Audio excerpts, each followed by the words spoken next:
Hello and welcome to my channel, and in this video we will have an introduction to SQL. So let's start. First of all, what is SQL?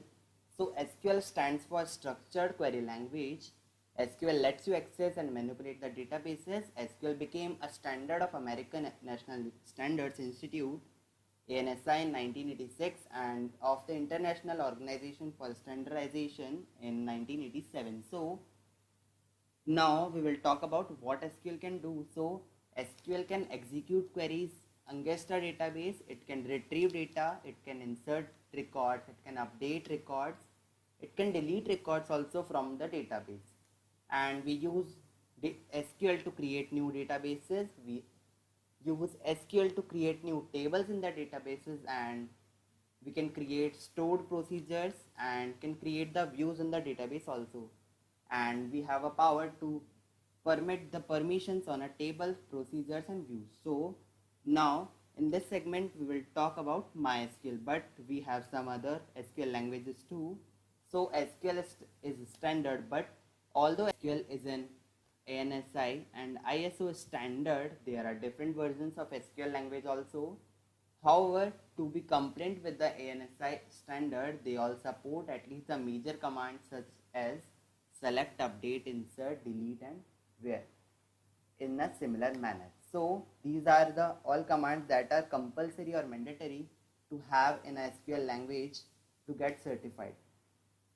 And now we built websites also by using SQL, so we will talk about that also. So to build a website that shows data from a database, you need SQL, and in an RDBMS database program, that is in MS Access, SQL Server and MySQL, to use a server-side scripting language like PHP or ASP, we need the SQL.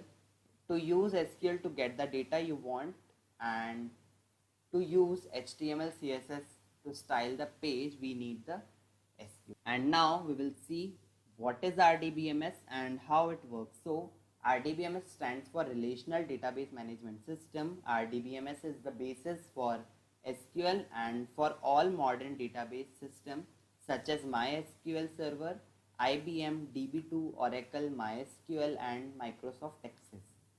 And the data in the RDBMS is stored in database objects called tables.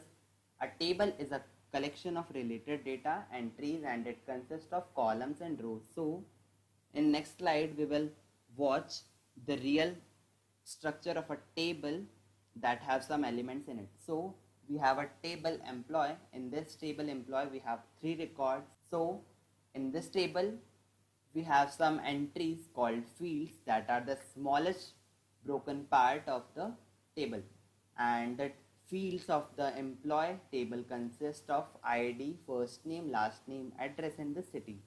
A field is a column in a table that is designed to maintain specific information about every record in the table.